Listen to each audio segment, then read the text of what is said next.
ॐ सदाशिवसमारम्भां शङ्कराचार्यमध्यमाम् अस्मदाचार्यपर्यन्तां वन्दे गुरुपरम्पराम्।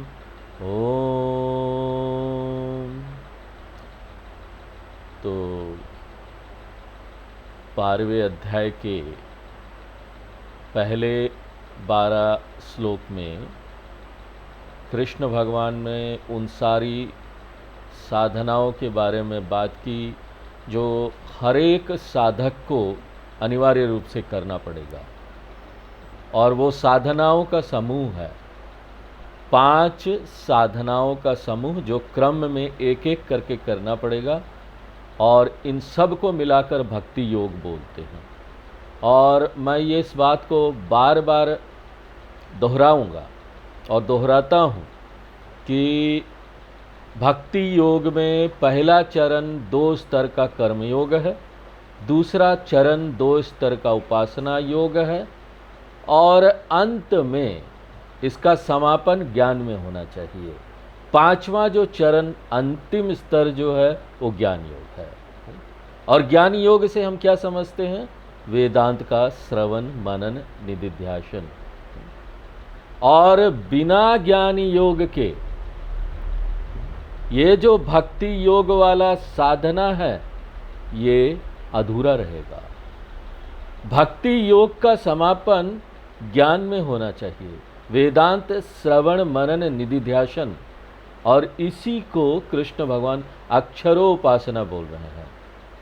अगर एक व्यक्ति इन 5 चरणों से गुजरता है, भक्ति योग का ये 5 चरण, निश्चित रूप से उसको ज्ञान योग भी करना पड़ेगा, क्योंकि वो अंतिम चरण है, तो वो क्या बन जाएगा? ज्ञानी बन जाएगा। और वेदांत श्रवण मनन निधिध्यासन से वो ज्ञान प्राप्त करता है भगवान का, और उसके लिए अब भगवान कभी दूर नहीं है, भगवान उससे दूर नहीं है, वो भगवान से दूर नहीं है। जो दूरी है भगवान और मेरे बीच का वो अब नहीं रहा। वो किसके कारण था? मोह के कारण था। भगवान और मेरे बीच का दूरी मोह के कारण था, अज्ञान के कारण था। तो अब जो ये दूरी है भगवान और मेरे बीच में, जो मोह के कारण था, जो काल्पनिक दूरी था, वो जो काल्पनिक दूरी है ना, वो ज्ञान से दूर हो गया है। इसलिए अब मैं भगवान से दूर नहीं हूं, भगवान मुझसे दूर नहीं है। सह अहम अस्मि, अहम सह अस्मि। और एक व्यक्ति इस ज्ञान को प्राप्त कर लेता है तो वो क्या बन जाता? परमहंसः, परमहंसः, अहम सह, सह अहम। जिसने स्पष्ट रूप से इस परमहंस वाला ज्ञान को आत्मसात कर दिया है। इसलिए इस मंत्र को परमहंस मंत्र भी बोला जाता है। सोहम हंस, अहम स सोहम। तो भक्ति का जो समापन है, जैसा कि मैंने पिछले क्लास में बताया था, वो अद्वैत ज्ञान में होना चाहिए, अद्वैत भक्ति में होना चाहिए, ज्ञान निष्ठा में होना चाहिए। और अब 13वें श्लोक से इस अध्याय के 19वें श्लोक तक कृष्ण भगवान लक्षण बता रहे हैं, प्रकृति बता रहे हैं एक ज्ञानी का, एक परमहंस का। इस भक्त का, ये जो ज्ञानी भक्त है उसकी क्या प्रकृति है, वो कैसे व्यवहार करता है इस संसार में। और कृष्ण भगवान ने इस ज्ञानी भक्त के बारे में 7वें अध्याय में संकेत भी दिया था। 7वें अध्याय के 16वें श्लोक में उन्होंने बोला था, चतुर्विधा भजन्ते माम जना सुकृत नोर्जुना आर्तो जिज्ञासुर अर्थार्थी ज्ञानी च भरतर्षभा। तेषां ज्ञानी नित्य युक्तः एक भक्तिर विशिष्यते प्रियो ही ज्ञानी नोत्यर्थम अहम सच मम प्रिय। 7वें अध्याय का जो ये 16 और 17 नंबर श्लोक है ना, यही 2 श्लोक को यहाँ पर विस्तार से बताया जाएगा। 13 से 19 नंबर श्लोक में इसी 2 श्लोक का विस्तार किया जाएगा। यानी ज्ञानी जो है वो सबसे महान भक्त है। क्यों? ज्ञानी और मेरे बीच कोई अंतर नहीं रह गया। स्वामी चिन्मयानंद जी बहुत सुंदर तरीके से बोलते थे, जब प्रेम या भक्ति बढ़ता है तो दूरियां कम हो जाती है। इसलिए तो हम बोलते हैं ना, जब किसी से हमारा बड़ा तीव्र प्रेम हो जाता है तो अंग्रेजी में हम एक शब्द का उपयोग करते हैं, he is very close to me, वो मेरे बड़े नज़दीक है। हम ऐसा बोलते हैं ना, वो व्यक्ति मेरे बड़े नज़दीकी वाला व्यक्ति है, उसका मेरा जो संबंध बड़ा अंतरंग है। तो जितना प्रेम बढ़ता जाता है, ये जो डिस्टेंस है, दूरी है, कम होते जाती है, उतना ही अंतरंगता बढ़ते जाती है।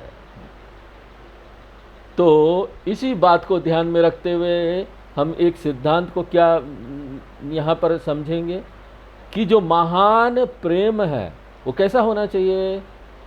महान प्रेम ऐसा होना चाहिए जिसमें दूरियां जीरो हो जाए, शून्य, कोई दूरी न रहे।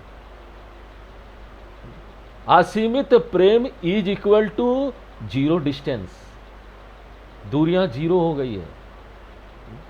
इसलिए तो हम दूरियां कम करने का प्रयत्न करते हैं, अपने प्रेम को अभिव्यक्त करते हैं। उसके लिए क्या करते हैं, दूसरों को गले लगाते हैं। और ये गले लगाना क्या है, गले लगाने के साथ मैं दूरी को दूर कर दे रहा हूं, उस व्यक्ति के साथ जो मेरी दूरियां हैं। और यही सिद्धांत यहां भी लागू होता है, अद्वैत में भी। और एकमात्र अद्वैत में ही ये जो जीवात्मा परमात्मा का जो दूरी है ना, वो जीरो हो जाता है। ये जो प्रेम है, ये जो भक्ति है भगवान के प्रति, वो असीमित हो जाता है। और ये कौन बोल रहा है, भगवान बोल रहा है, ज्ञानी तू आत्मैव मे मतम। अर्जुन, ज्ञानी जो है ना मेरे नजदीक नहीं है, ज्ञानी मैं ही हूं। और मैं ये ज्ञानी हूं, और ये सबसे उच्च भक्ति है जिसका वर्णन इन श्लोकों में किया जाएगा। तो वो इस दुनिया में कैसा व्यवहार करता है, वो कैसे सामना करता है लोगों का, क्योंकि जो महान से महान ज्ञानी है उसको भी तो प्रारब्ध झेलना ही पड़ता ना इस संसार में। और प्रारब्ध में क्या आ जाता है, ज्ञानी का भी अगर प्रारब्ध है तो उसमें पुण्य पाप दोनों मिला हुआ है। ज्ञानी अभी ज्ञानी बना है ना, अभी वो महान व्यक्ति है, लेकिन इससे पहले तो उसने कई सारे गलत काम भी किए होंगे, अच्छे खराब सब किए होंगे। उसका पुण्य पाप कहाँ जाएगा। जब वो अज्ञानी था तो उसको पुण्य पाप तो मिला था। तो प्रारब्ध का जो उसका गठरी है वो तो बना हुआ है। इसलिए ज्ञानी को अनुकूल प्रतिकूल परिस्थितियों का सामना करना ही पड़ेगा। ऐसा नहीं कि वो ज्ञानी हो गया तो इन सब से ऊपर हो गया। और जब वो इन परिस्थितियों का सामना करता है तो कैसे करता है, वो उसकी प्रतिक्रिया कैसे होती है। तो यही बात यहाँ पर बताई गई है, और इसको ही हमने पिछले क्लास में बोला था कि पराभक्त लक्षणानि, एक पराभक्त का क्या लक्षण होता है। और हमने पहला लक्षण देखना शुरू कर दिया था, और वो पहला लक्षण क्या है, अद्वेष्टा सर्वभूतानां। ऐसा जो ज्ञानी है वो घृणा को कभी जस्टिफाई नहीं करता, उसको सही नहीं ठहराता। ये जो घृणा है ना हमारे मन में, वो सबसे बड़ी कमजोरी है। और ऐसा ज्ञानी जो है वो घृणा को तर्क देकर सही नहीं ठहराता, क्योंकि कोई भी घृणा जस्टिफाइड नहीं है। तर्क देकर आप उसको सही नहीं ठहरा सकते, तार्किक नहीं है। हम एक व्यक्ति के व्यवहार से असहमत हो सकते हैं, हम बोल सकते हैं नहीं हमको इसका व्यवहार पसंद नहीं है। हम एक व्यक्ति के कर्म से असहमत हो सकते हैं कि इसका कर्म गलत है, और उसकी हम कठोर निंदा कर सकते हैं, उसके कर्म की कठोर निंदा कर सकते हैं, और इसके लिए हम उचित कार्रवाई कर सकते हैं, दंड भी दे सकते हैं, दूसरों को पनिशमेंट दे सकते हैं।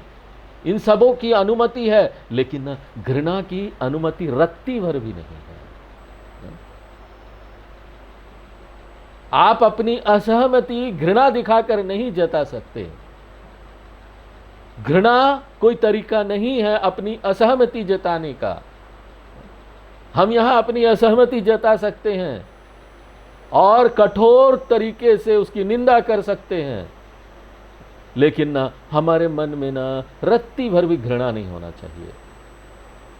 अगर हम किसी के दुर्व्यवहार का शिकार हो गए हैं और हमको अपने आप को बचाना है और अपने मन को बचाना है, तो हम ना उस व्यक्ति से दूर हो सकते हैं कि तुम तो बेकार व्यक्ति हो, मैं तुम्हारे साथ नहीं, दूर हो जाओ। शारीरिक रूप से दूर हो सकते हैं, लेकिन मानसिक रूप से मैं यहां किसी को रिजेक्ट नहीं करता। मेरे में इतनी क्षमता आ जानी चाहिए कि मैं ना सबको अपनी प्रार्थना में सम्मिलित कर सकूं, सबकी भलाई के लिए प्रार्थना कर सकूं। ये जो आंतरिक क्षमता आ जाती है ना, किसी को रिजेक्ट ना करने की, सबको अपनी प्रार्थना में सम्मिलित करने की। हाँ, भले शारीरिक रूप से आप किसी से दूर हो जाएं कि वो अच्छा व्यक्ति नहीं, मैं उससे दूर हो जाता हूं, लेकिन मानसिक रूप से मुझे किसी को भी रिजेक्ट नहीं करना है, किसी से भी घृणा नहीं करना है। अगर कोई कमजोरी है किसी व्यक्ति में, तो ना शांति से साइलेंटली मैं भगवान से प्रे कर सकता हूं, प्रार्थना कर सकता हूं कि भगवान उसको परिवर्तित कर दीजिए। मैं उसके व्यवहार को बदल नहीं पा रहा हूं, इसलिए हे भगवान उसके बिहेवियर को चेंज कर दीजिए। लेकिन ना ये बोलते हुए भी मेरे मन में कोई घृणा नहीं होना चाहिए, और ये मेरे लिए ना बड़ा प्राकृतिक होना चाहिए, और ये मेरे पास है, क्योंकि मैंने वेदांत की शिक्षा को आत्मसात किया है। तो ये टेस्ट नंबर 1 है। किसके लिए टेस्ट है? कभी भी हमको दूसरों को जज करने के लिए आध्यात्म नहीं पढ़ना चाहिए, बहुत सावधान रहिए। ये टेस्ट पैरामीटर है ज्ञानी का। देखना है कि हम दूसरों को नहीं देखना है कि अरे देखो वो घृणा करता है तो वो ज्ञानी नहीं है, कट टिक कर दिया, नॉट ए ज्ञानी। इस भाग का भगवान जो यहाँ बता रहे हैं, इसका उपयोग दूसरों को जज करने के लिए नहीं करना चाहिए कि ये तो व्यक्ति ज्ञानी नहीं है, क्रॉस कर दिया, ये तो ज्ञान से बहुत दूर है, इससे दूर हो जाओ। तो इस भाग का उपयोग दूसरों को जज करने के लिए नहीं करना है। हम कौन होते हैं दूसरों को जज करने के लिए? कोई व्यक्ति, ये सब एक मापदंड है, ये पैरामीटर है कि ना हम अपने आप को जज कर सकें। और ना जब हम सेल्फ जजमेंट कर रहे हैं ना, उसको भी उपयुक्त तरीके से करना चाहिए, क्योंकि सेल्फ जजमेंट तभी काम करेगा जब हम उसको पॉजिटिवली करें, सकारात्मक रूप से करें, नकारात्मक रूप से न लें। अगर हमको ये नहीं पता कि बुद्धिमत्ता के साथ कैसे इसका उपयोग करना है, तो ना हम जो सेल्फ जजमेंट करेंगे, इन पैरामीटर्स को लेकर अपने आप का आंकलन करेंगे, तो ना हो सकता है हमारे मन में कुंठा आ जाए, निराशा आ जाए कि देखो इतना करने के बाद भी मेरे में कोई बढ़त नहीं हो रही है, मैं आध्यात्मिक रूप से आगे नहीं बढ़ रहा हूँ, दूसरा व्यक्ति देखो वो कितना आगे बढ़ गया है। तो ऐसा हो सकता है ना कि हम अपने आप को ही गलत ठहराने लगे, हमारे मन में ना हीन भावना आ जाए। अगर सेल्फ जजमेंट हमारे मन में हीन भावना आ रहा है, तो अच्छा होगा कि आप ना अपने आप को जज करना छोड़ दें। हम इस पैरामीटर्स को, इस मापदंड को देखते हुए अपने आप को जज करेंगे। क्यों? क्योंकि ना हम इससे प्रेरणा ले सकें और आगे उत्साह के साथ आगे बढ़ सके, बिना किसी से तुलना किए हुए। हम देख सकें कि हम कहाँ खड़े हैं, और उसके बाद हम ना उपयुक्त अपना जो मेहनत है वो लगा सके, उसमें एफर्ट लगा सके। वो मेरे लिए ना आगे बढ़ने का एक स्रोत हो जाना चाहिए, पीछे जाने का शक्ति नहीं होना चाहिए, पीछे जाने का स्रोत नहीं होना चाहिए कि हम सेल्फ जज करके पीछे जा रहे हैं। इसलिए हमको ना बहुत बहुत सावधान रहना पड़ेगा अगर इन मापदंडों का उपयोग हम अपने आप को जज करने के लिए कर रहे हैं। तो पहला क्या बताया भगवान ने? अद्वेष्टा सर्वभूतानाम, ये पहला लक्षण है। और दूसरा क्या है? मैत्र। एक ज्ञानी जो है ना सबका फ्रेंड है, सबका मित्र है। वो किसी से बहुत नजदीक नहीं है और किसी से बहुत दूर भी नहीं है, वो यूनिवर्सल फ्रेंड है। 5वें अध्याय के 29 नंबर श्लोक में भगवान बोलते हैं, भोक्तारम यज्ञ तपसाम सर्वलोक महेश्वरम सुहृदम सर्वभूतानाम ज्ञात्वा माम शांति मृच्छति। सर्वभूतानाम सुहृदम। अब यहां पर प्रश्न उठता है कि मित्र से आप क्या समझते हैं? मित्र की परिभाषा क्या है? भर्तहरि जी ने नीति शतकम में मित्र की परिभाषा दी है, पापान निवारयति योजयते हिताय गुह्यम निगुह्यति गुणान प्रकटीकरोति आपद गतम च न जहाति ददाति काले सन्मित्र लक्षणम इदम प्रवदन्ति संतः। ये है मित्र की परिभाषा, ये है। और वो क्या करता है? पापात निवारयति। एक जो आपका मित्र है ना, वो आपको गाइड करेगा, डायरेक्ट करेगा। अगर आप रॉन्ग ट्रैक में जा रहे हैं, तो गलत रास्ते पर जा रहे हैं, तो आपका मार्गदर्शन करेगा। मेरा जो मित्र है उसकी दिलचस्पी मुझे गाइड करने में होना चाहिए, क्योंकि मेरा जो अंतरंग कमजोरी है ना, वो मुझे कभी पता नहीं चलता कि मेरे अंदर क्या कमजोरी है। इसलिए तो बोलते हैं ना कि दिया जो है पूरी दुनिया में प्रकाश फैलाता है, लेकिन दिया तले अंधेरा। इसलिए हमारा जो अंतरंग कमजोरी है ना, वो हम कभी नहीं जान सकते।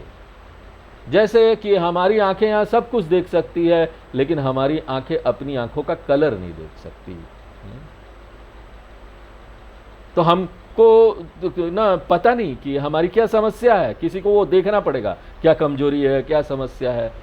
तो मेरा ऐसा कोई मित्र होना चाहिए जो ना मुझे बताए कि मेरी समस्या क्या है, मेरे में कमजोरी क्या है। मित्र ये काम करता है, पापात निवारयति, गलत रास्ते से मुझे हटाता है, योजयते हिताय, और मुझे ऐसे मार्ग पर लगाता है जहां मेरा हित है। गुह्यम निगुह्यति, मेरा जो सबसे गुप्त बात है वो अपने पास सुरक्षित रखता है। क्यों? मेरे पास बहुत सारी बातें हैं, मैं किसी को बताना चाहता हूँ, तो मेरे जो नज़दीकी व्यक्ति है, जो मेरा मित्र है, उसके साथ मैं सब कुछ शेयर करता हूँ। और मैं श्योर हूँ कि वो मेरा फ्रेंड है ना, वो मेरा मित्र है, वो किसी को बताएगा नहीं। उसके पास मैं कुछ भी जमा कर दूँ अपनी बातें, गुप्त बातें, वो स्विस बैंक की तरह होगा। स्विस बैंक अकाउंट किसी को बताते नहीं है ना लोग। उसी तरीके से हमको एक मानसिक स्विस बैंक चाहिए, ताकि हमारा मानसिक स्वास्थ्य अच्छा रहे। हमको कोई चाहिए जिसके सामने हम अपनी सारी बातें बोल सके, रो सके। तो मित्र ऐसा होना चाहिए कि हम अपनी प्राइवेट लाइफ, अपनी निजी जिंदगी उसको बता सकें, और वो ये बात किसी को ना बताए। गुह्यम निगुह्यति, वो उसको कॉन्फिडेंशियल रखे। उसके बाद बोलते गुणान प्रकटीकरोति, मेरे जितने भी गुण हैं, मेरे जितने अच्छे कैरेक्टर हैं, मेरे जीवन में जितने अच्छे मूल्य हैं, वो ना दूसरों को जा जाके बताए। नॉर्मली हम उल्टा करते हैं, गुणान निगुह्यति गुह्यम प्रकटीकरोति। हम दूसरों की गुणों को, अपने मित्र के गुणों को भी ना दूसरों को बताते नहीं। और हमको बड़ा मजा आता है उसकी गुप्त बातें दूसरों को बताने में, और दूसरे भी बड़ा चाव ले लेकर सुनते हैं उसको, क्या बताया जा रहा है, और बताओ और बताओ। जो लोग सुनेंगे वो बैठे रहेंगे, और वो भी हमको ना और भड़काएंगे, ताकि हम ना दूसरों की गुप्त बातें उनको बता सकें। और यहाँ तो कई गपशप वाले मैगजीन भी आजकल निकले हुए हैं, वो गपशप करते हैं, दूसरों की गुप्त बातें बताते हैं। गुणान प्रकटीकरोति, गुण को प्रकट करना चाहिए। गुह्यम निगुह्यति, हमारी जो सीक्रेट बातें हैं उसको छिपा के रखना चाहिए। आपद गतम च न जहाति ददाति काले, जब एक जो व्यक्ति है, हमारा जो मित्र है, वो क्राइसिस में है, संकट में है, तो सामान्यतः क्या होता है, लोग उस छोड़ के चले जाते हैं। जब कोई संकट में आता है ना, अरे इसके पास पैसा नहीं है, गरीब हो गया, इसके पास से चले जाओ, नहीं तो अभी कोई लोन मांग लेगा, उधार मांग लेगा। तो शंकराचार्य जी भज गोविंदम में बोलते हैं, व्यसी गते का काम विकारा शुष्के नीरे का सार, क्षीणे वित्ते का परिवार, ज्ञाते तत्वे का संसार।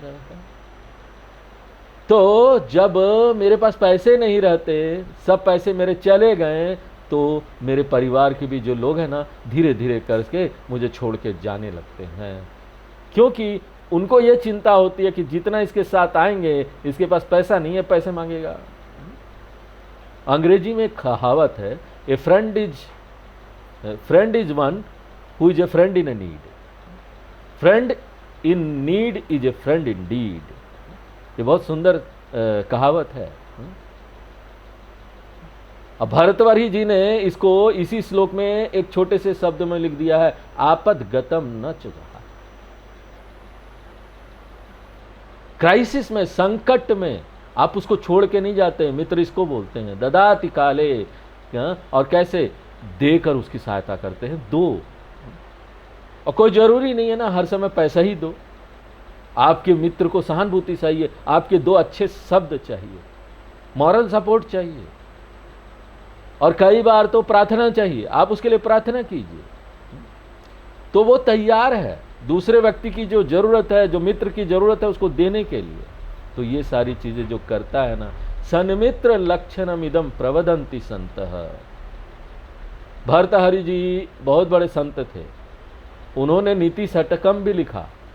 शतकम यानी 100 श्लोक मूल्यों के ऊपर, बहुत सुंदर विलक्षण श्लोक है, बहुत सुंदर काम किया उन्होंने। 100 श्लोक लिखा है वैराग्य के ऊपर, उसको बोलते वैराग्य शतकम, बहुत पावरफुल है। वैराग्य शतकम आप पढ़ेंगे ना, घर छोड़ के चले जाएंगे, इतना वैराग्य हो जाएगा, क्योंकि ना वो सीधे सीधे हिट करता है आपके हृदय में, वो सारे जो श्लोक है। तो ऐसा जो व्यक्ति है ना, मित्र है। अब दूसरा जो मूल्य बता रहे हैं वो है करुणा।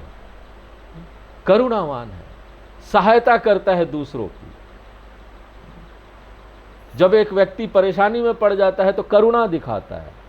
करुणा से क्या मतलब हुआ आपका, उसका मन बड़ा संवेदनशील है, वो अपने आप को दूसरों की परिस्थिति में रख कर अनुभव कर सकता है, उसकी भावनाओं में जाकर वो देख सकता है, अपने मन में उस भावना का अनुभव कर सकता है। ये हमारे साथ अक्सर होता है। कब होता है, जब हम थिएटर में पिक्चर देख रहे होते हैं, धीरे धीरे करते हुए पिक्चर देखते हुए हम हीरो या हीरोइन के साथ अपने आप को आइडेंटिफाई कर लेते हैं, तादात्म्य कर लेते हैं। कोई भी एक मर जाता है, हीरो या हीरोइन, हमारे आंखों से आंसू आने लगता है, रोने लगते हैं। हमारे बगल में पति पत्नी जो भी बैठे हैं, अरे क्यों रो रहे हो, मैं तो यहीं बगल में बैठी हूँ, मैं अभी मरी नहीं हूँ, इसलिए ज़्यादा मत रो। तो अस्थायी रूप से तादात्म्य में भाव हो जाता है पिक्चर देखते देखते। तो इस तरीके से हमारा मन इतना संवेदनशील हो जाता है कि ना हम दूसरे व्यक्ति के साथ तादात्म्य कर सके, उनकी भावनाओं के साथ तादात्म्य कर सके। और ऐसा जो मन हो जाता ना, इसको बोलते समानुभूति। अंग्रेजी में एक शब्द है एम्पैथी, समानुभूति। एक तो सहानुभूति है, हम सहानुभूति दिखाते हैं दूसरे के साथ, एक है समानुभूति, हम उसके ही जैसा समान अनुभूति कर पा रहे हैं। प्राकृतिक रूप से अगर दूसरों को कोई इस तरह का पीड़ा होगा तो हमको लगेगा हमको पीड़ा हो रहा है, और इतना पीड़ा होगा ना, हम तुरंत अपने अंदर जब पीड़ा आती है तो हम सोचते हैं हम तुरंत इससे निकले। वैसे ही हम सोचेंगे कि कैसे हम तुरंत उसको इस पीड़ा से निकाल दें। 6 अध्याय के 32वें श्लोक में भगवान बोलते, आत्मौपम्येन सर्वत्र समम पश्यति यो अर्जुन, सुखम व यदि व दुखम स योगी परमो मतः। दूसरों की पीड़ा मेरी पीड़ा बन जाती है, और जब मेरी अपनी पीड़ा होती है मैं तुरंत उससे निकलना चाहता हूँ, कोई समाधान ढूंढना चाहता हूँ। उसी तरीके से ना दूसरों की भी पीड़ा मेरे लिए असह्य हो जाती है, इसलिए मैं उसकी सहायता अनायास करता हूँ। अनायास जब कोई काम हम करते हैं ना, स्पॉन्टेनियसली, तो उसमें कोई एफर्ट नहीं लगता। मैं दूसरों की सहायता करने के लिए जाता हूँ, उसका हेल्प करने के लिए। और सहायता हमेशा, जैसा कि मैं बार बार बोलता हूँ, पैसे के रूप में तो हो, कोई ज़रूरी नहीं है, मैं कुछ भी कर सकता हूँ। और ना मैंने आपको एक तरीका बताया आप कैसे दूसरों की सहायता कर सकते हैं बिना कुछ पैसा खर्च किए हुए, 0 पैसा खर्च किए हुए। ये चीज़ का उपयोग, इस तरीके का उपयोग सभी लोग कर सकते हैं। कोई भी एक मंत्र का पाठ कीजिए, प्रार्थना कीजिए, और उस मंत्र या प्रार्थना से जो पुण्य पैदा होता है उसका दान कर दीजिए। कोई पैसा खर्च हुआ नहीं, एक प्रार्थना कीजिए, सर्वे भवन्तु सुखिनः सर्वे भवन्तु निरामयः। जल्दी जल्दी मत कीजिए, कड़ा कड़ा कड़ा मशीनी रूप में करके अपने काम के लिए निकल गए, ऐसा नहीं। सिंसियरली, ईमानदारी से हम इस प्रार्थना को करेंगे और भगवान को हम बोलेंगे कि भगवान, इससे जो भी पुण्य पैदा हुआ इस प्रार्थना से, मैं ना भगवान वाले रिलीफ फंड में इसको अर्पण करता हूँ, दान कर देता हूँ। जैसे पीएम रिलीफ फंड होता है, वैसे ही भगवान का रिलीफ फंड है, सहायता निधि, प्रधानमंत्री सहायता निधि, वैसे भगवान सहायता निधि, उसमें मैंने दान कर दिया। इसको बोलते करुणा। हम किसी के साथ अपना अच्छा समय दे रहे हैं, क्वालिटी टाइम, यानी कि सारे काम करके जब फ्री हो जाएंगे तब देते हैं, अब पूरी तरह से थक गए हैं, किसी का सहायता भी नहीं कर सकते हैं, ऐसा नहीं। क्वालिटी टाइम अपना किसी को हम दे रहे हैं।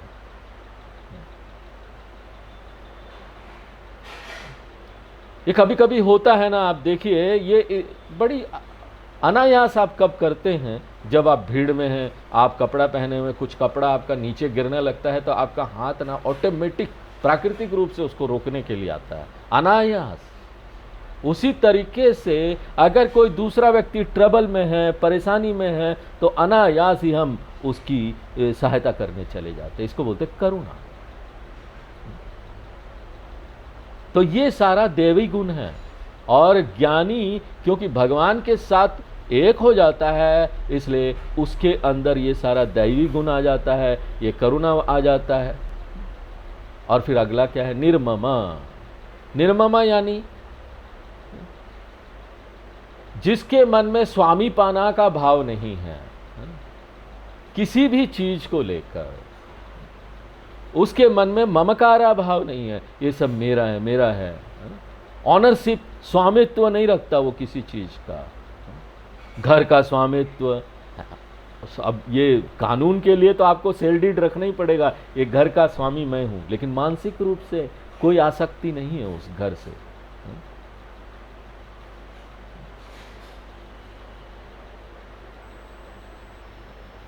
तो इस तरह का स्वामीपना को आप कैसे छोड़ेंगे, इसका त्याग कैसे करेंगे? इसका 2 तरीका है, एक तो धार्मिक तरीका है और दूसरा वेदांतिक तरीका है।